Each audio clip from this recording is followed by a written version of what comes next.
Ayan guys, so this is abundance of money. So parang you are walking, hindi. You are hindi running. Hindi running, hindi walking, riding, no? Parang nakasakay.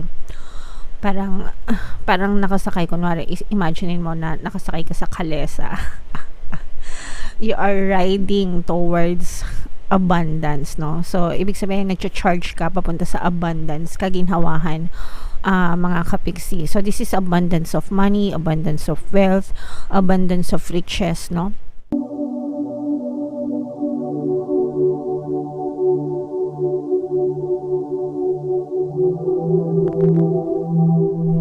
Hello guys, hello Capricorn, welcome back to Pinay Pixie Tarot. Ang pamagat ng episode natin for tonight is New Moon Kapalaran para ngayon January to February 2024 mga kapiksi, para sa Capricorn, Sun, Moon, Rising, Sign, and Venus.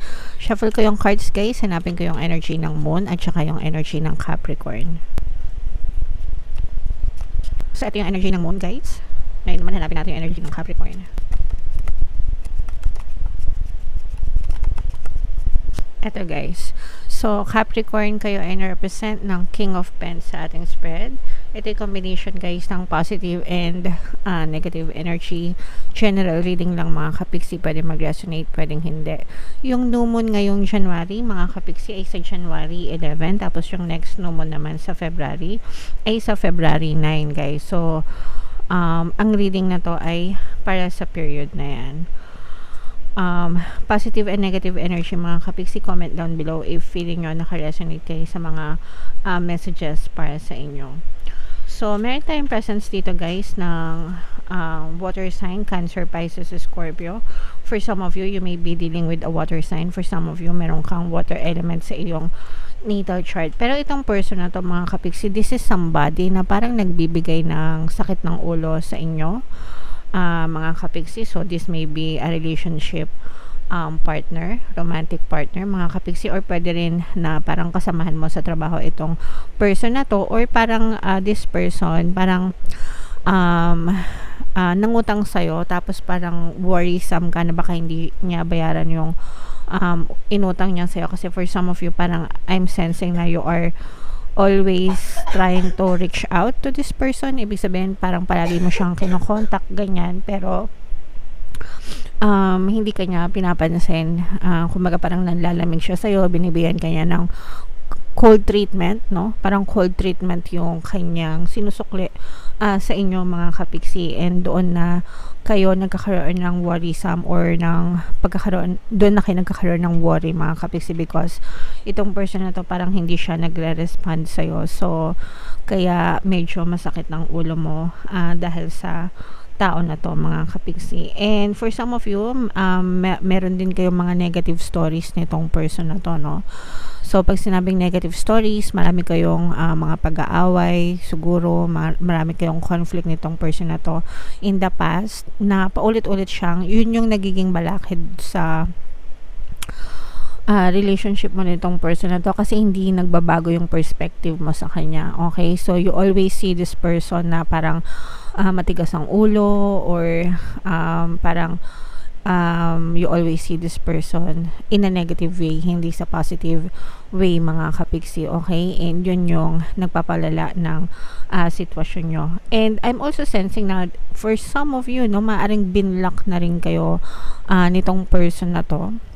So pwedeng no contact na rin kayo nitong person na to mga kapiksi, and isa pa yon sa mga nagpapasakit ng ulo nyo guys. Kasi kahit na gusto nyong kontakin or gusto nyong makapag-usap dito sa person na to, parang siya yung umiiwas sa inyo. Alright?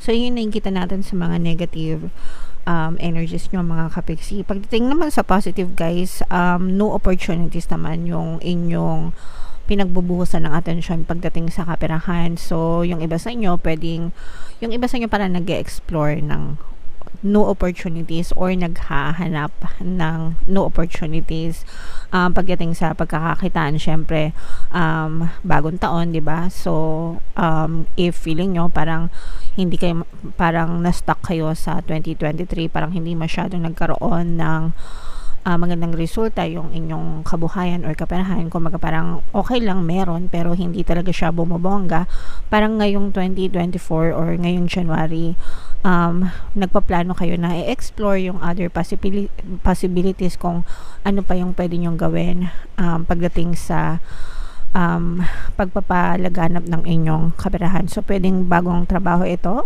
Yung iba sa inyo, pwede kayo maghanap kasi naghahanap kayo, nag-explore. Para naghahanap kayo ng bagong trabaho or bagong kumpanya na pwedeng malipatan. And then for some of you naman, parang nakikita din natin dito na naghahanap kayo ng ibang mapagkakakitaan, parang additional source of income. So let's say for example, may trabaho ka na, tapos gusto mo magnegosyo, gusto mo mag-sideline, or kung may negosyo ka na, parang nag-iisip ka pa ng iba pang negosyo or iba pang products or other ways para i-expand yung negosyo mo. Kumbaga yung parang naghahanap ka ng mai-offer na hindi pa na-i-offer ng ibang tao, mga kapigsi. Okay? And ang maganda naman dito guys, kasi kung kayo ay nagkaroon ng pagka-stuck last year, makikita naman natin dito na magkakaroon naman ng progress, no? So, pag sinabing progress, pag-andar, pag-ikot ang inyong kabuhayan, and parang kayo na mismo yung nagigising, parang nagkakaroon kayo ng wake-up call na, okay, tama na yung ganito. From now on, moving forward, lalo akong magsisikap, lalo akong magtsatsaga, para mas malayo pa yung marating ko. Ayan guys, so this is abundance of money. So parang you are walking, you are hindi running, hindi walking, riding, no? Parang nakasakay, parang nakasakay. Kunwari, imaginein mo na nakasakay ka sa kalesa. You are riding towards abundance, no? So, ibig sabihin, nag-charge ka papunta sa abundance, kaginhawahan, mga kapigsi. So, this is abundance of money, abundance of wealth, abundance of riches, no? Iyan yung ultimate goal mo, guys, no? And parang parang nagpaplano kayo, no? You have plans. Alam mo yung mga plano na gagawin mo para ma-achieve mo itong abundance na to, mga kapisi. Ang kailangan mo lang is to take action, no? Kumbaga parang mag-take action ka sa iyong 3D.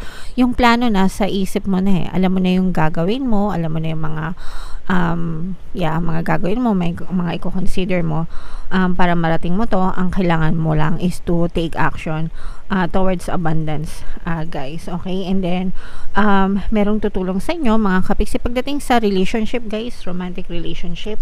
Nakikita naman natin na magiging ma-okay din kayo nitong person mo, lalo na kung yung nakita natin kanina na nalalamig, if that's your partner or specific person, pwedeng water sign energy, earth sign energy, Aquarius, Gemini, Libra. Magkakaroon kayo ng pag-uusap, guys, kasi marirealize din nitong person na to kung ano yung mga pagkukulang sa relationship nyo, and willing siya na makikooperate sa'yo para maayos yung inyong relationship. Okay? So, that's about it, both sa love and sa money, yung nakita natin para sa inyong Capricorn. So, i-mind nyo na lang ito, guys, sa comment section. Diba? Mind abundance of money, mind abundance of wealth, mind abundance of riches, pagpapala, kasaganaan, and yung romantic relationship, guys. I-mind nyo na rin sa comment section para magkaayos kayo ng iyong partner o specific person. Okay? Alright. And then, itong mga new opportunities na to, mind new opportunities in money, in business, ganyan, in career. So, i-comment nyo na rin yan sa comment section, Capricorn. Okay? So, comment down below if feeling nyo naka-resonate kayo, Capricorn. Bubunot pa tayo dito, guys. Tingnan natin yung additional message para sa inyo habang sinashuffle ko ito. Panoorin nyo muna itong video natin regarding sa ating paano mag-manifest ng abundance video course. Kapiksi, sawa ka na ba sa mga struggles at hirap sa buhay mo? Masipag ka ba at masikap sa buhay ngunit hindi ka pa rin umaasenso? Ilang beses ka na bang nag-attempt magnegosyo at mag-invest pero palagi ka pa rin nalulugi? Sa pagkakataon na ito ay maaaring may subconscious beliefs ka na nagiging balakid sa iyong pag-unlad at pagyaman. Introducing, paano mag-manifest ng abundance video course. Dito ay matututunan mong ma-overcome ang mga balakid mo para tuluyan ka ng umunlad, umasenso, sumagana, maging matagumpay, successful at maswerte sa sa iyong kabuhayan, pera, trabaho, negosyo, salapi, at kaperahan ng bonggang-bongga. Dali, mag-send na ng email sa pinoypixie@gmail.com at simulan na ang iyong pagyaman ngayon. Alright, so gusto mo bang yumaman ngayong 2024 mga kapiksi? Kung gusto mo yumaman, umunlad at umasenso ng bonggang-bongga, mag-avail ka na ng course case kasi sobrang ganda talaga niyan. And good news mga kapiksi, ngayong January, ang promo natin ay magbibigay ako ng 1 free pampaswerte subliminal sa lahat na mag-avail ng course. Kaya mag-avail na kayo guys. And meron din tayong email coaching, manifest your desires using the law of attraction. If meron kayong mga specific na gusto nyong i-manifest, pwedeng love and relationship, money or career, pwede kayo magpabook ng email coaching session with me. Mag-send lang kayo guys ng email sa pinoypixie@gmail.com. So, eto guys, yung additional message para sa inyo. Conclusions are within reach mga kapiksi. Full moon, eclipse. So, ang ibig sabihin nito guys is natutunan nyo na yung mga lessons, okay? Yung mga nangyayari sa buhay nyo, di ba? Kasi yung mga nangyayari sa buhay natin, negative or positive, palaging may lessons yan, no? Sa buhay, mga kapiksi, di ba, nung estudyante pa lang tayo, si teacher nagbibigay siya ng lesson, tapos tsaka siya magpapa-exam para makita kung natutunan, kung gaano kadami yung natutunan natin sa lesson na tinuro niya. Sa totoong buhay, mga kapiksi, baliktad. Inuuna muna yung mga pagsubok, yung mga test, para iparealize sa'yo ni universe yung lesson na kaakibat ng experience na yon. So, for some of you guys, natututunan nyo na yung mga lessons dun sa mga experiences nyo, okay, and gamitin nyo siya na gabay para hindi na kayo magkamali ulit, para maiwasan na yung mga pagkakamali na yun, para lumakad kayo sa tamang landas mga kapiksi. Alright? Attune to the moon guys, that which is meant for me will not pass me by. Kung para sa iyo, di ba? Kaya nga may ganong kasabihan. Pero kung gusto mo na maging para sa iyo, you have to persist mga kapiksi. Okay? You have to persist. Kailangan tiyagain mo, kailangan ang kinin mo para sa iyo talaga siya. Alright? Doors which is slam shut now will not reopen. May mga pagkakataon guys na yung mga opportunities na lumalampas sa buhay natin, hindi na siya nauulit, no? Kaya nga merong tinatawag na once in a lifetime opportunities. Pero iba kasi yung paniniwala ko guys, no? Pagdating sa opportunity, hindi mo kailangan mag-antay. You have to create one. Excuse me. Pasensya na guys pagka medyo sumasabot yung boses natin pag ganitong panahon talaga, mga kapiksi.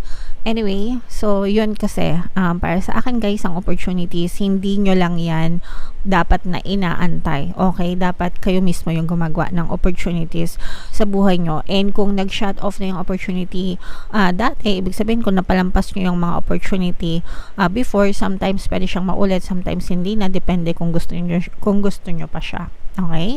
Kasi kung gusto nyo siya, pwede nyo siyang mabalik sa buhay nyo, guys. Alright? Forgiveness, mga kapiksi, will set you free of karma. So, yung mga, kung may mga taong nakagawa ng hindi maganda sa inyo, ganyan, kailangan patawarin para mawala yung, para maalis yung karmic attachment nyo dun sa mga tao na yun, and hindi na maulit yung ganong klaseng scenario sa buhay nyo, mga kapiksi. Meditation is recommended to you right now, mga kapiksi. So, ginagawa yung meditation guys kapag may bumabagabag sa isip nyo. Okay? Kasi pagka nagme-meditate kayo, nagsusubside yung momentum of thoughts nyo. Okay? Ibig sabihin kumakalma yung isip nyo, and kapag kalmado kayo, mas nagiging ma-okay kayo mag-isip, mga kapiksi. So, for some of you, kung may bumabagabag sa isipan nyo, mag-meditate lang kayo guys, okay? Seed control and let events unfold. May mga bagay na hindi natin makakontrol sa buhay, mga kapiksi. We cannot control other people, diba? Dahil may mga free will tayong lahat. Pero what you can only control is yung perception nyo about things, about people, mga kapiksi, and what you perceive to be true will always be pushed out in your reality. So, ikaw lang ang makokontrol mo. Yung pag-iisip mo lang ang tanging makokontrol mo, mga kapiksi. So, i-let go mo yung mga bagay na feeling mo hindi mo makakontrol. Alright? Okay, so yan ang iyong new moon kapalaran, Capricorn. Comment down below if feeling nyo naka-resonate kay Chan in yung mga pinapamind-mind ko sa inyo. Iman nyo na lahat, mga kapiksi. Ito yung ating 2024 kapalaran. Panoorin nyo na and ito naman yung ating success stories ng paano mag-manifest ng abundance video course. Click here to subscribe, guys, and click here to join our membership program. Thank you for liking, sharing, and subscribing. See you again next time. I love you all. Have a nice day. Bye-bye.